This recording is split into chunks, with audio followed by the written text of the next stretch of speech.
All right, so let's dive into the first question that we had that we're going to discuss tonight. This is from day 2 of the study, and we're talking about the voices in our heads, okay? So the voice of ourselves, or maybe it's something that someone else has told you. The question says, there are thoughts and voices competing with God's. We have competing thoughts and voices in our heads from God's. Can you think of people in your life whose voices have exerted a strong influence? And note which voices have blessed and which ones have condemned. And note specific messages spoken over you. Now, I don't know if this was difficult for some of you or if this came like super right off the bat easy.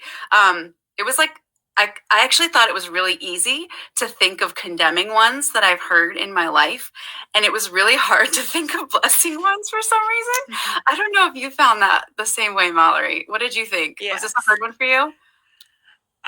Yes. I think it's so easy for us to look in the mirror because we know ourselves the best, right? And we know the ways that we don't measure up the most intimately, right? When we look in the mirror, that's a lot of times the first thing we see. And people have spoken those truths over us. And when I say truths, I say them in quotes. They've told us, they've pointed them out. And when they do that, we agree. A lot of times we say, yeah, that's me. That's true. And so I think it takes a lot of work for us to kind of combat those voices or maybe find, okay, what's true about this? And in my takeaway, I'll talk about this a little bit, but what's the end? What's the end statement? Because I think a lot of times we'll take something that's true. And the devil does this really well. Like he'll take something that's true, then he'll label us that thing, but then he'll change the ending. Like, well, this is true about you, therefore you are not enough. Therefore you are not a good mother. Therefore you are this. Therefore you are that. Therefore you don't measure up. When God would never say that. God actually has a totally different ending to that statement. Yeah. So, what do you think, Kristy? So good. Yeah. So I was thinking about too the things that we're condemning that I'm recalling in my mind.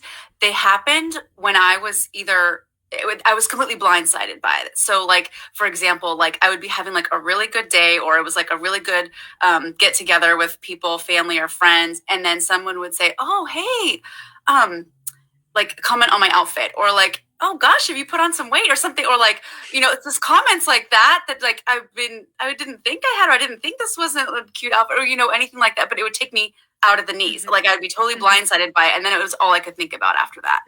And it's those ones that sort of take you by surprise, I think, that can cut really deep too. And then I also had I did have someone tell me recently that that my authenticity was a gift to her. And I was like, what?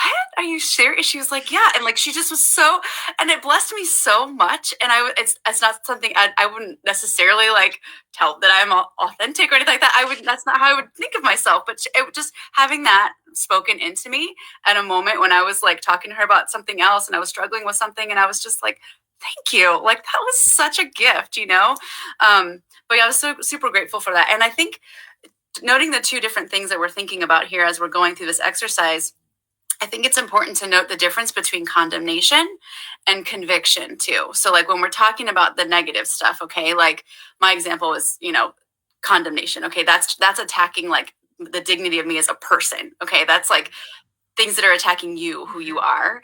Whereas conviction is something that addresses behavior.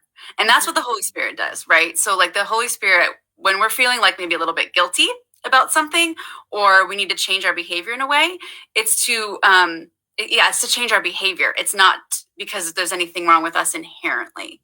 Does that make sense? I thought that was like a really important distinction to make. Yeah, it's a guilt versus shame a lot of times. Like we feel guilty about something we've done versus feeling like we are the thing we've done. Yes. Exactly. Yeah.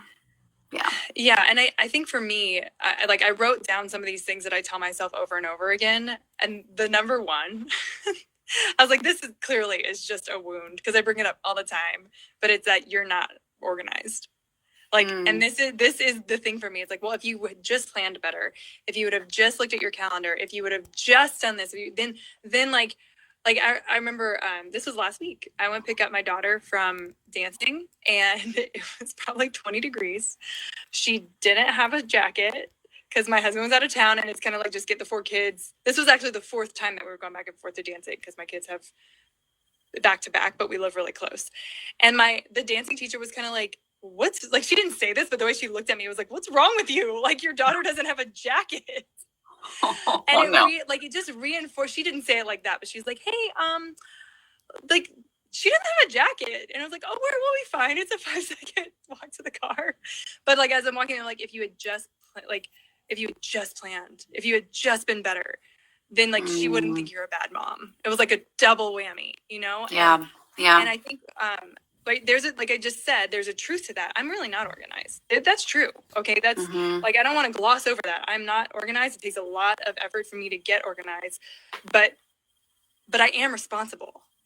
I'm not, like, being disorganized doesn't make me irresponsible. Being disorganized doesn't make me not a good mom. Like there can be some good things to that. I don't get frustrated as easily. I'm a little more go with the flow. Like, and so trying to recognize, like, what's God trying to tell me in this? Like, maybe it's something I do need to work on, but he has a different ending than you're not a good mom. If you would only done better.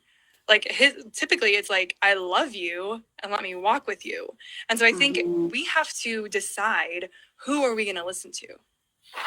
Are we going to listen to the voice of God, who never condemns, right? He may correct, but he does not condemn. He walks with us. Like, he does not condescend over us. Like, are we going to listen to him? Or are we going to listen to the world, the flesh, and the devil?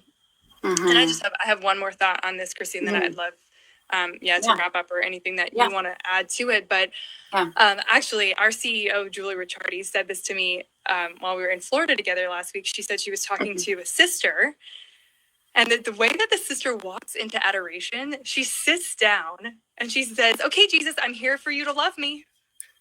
Oh, I love that. I love that. Like, because when I walk into adoration, and like, my sins are always before me. Like, all the ways I have failed the Lord are before me. And like, I kind of like, okay, like, I need to work through things first. Like, Lord, I'm so sorry. Oh, just kidding. I'm supposed to be praising you and thanking you first. Like, and like, I kind of get into this tailspin of like my own faults whenever, like, I should just walk in and say, like, Lord, you want to love me.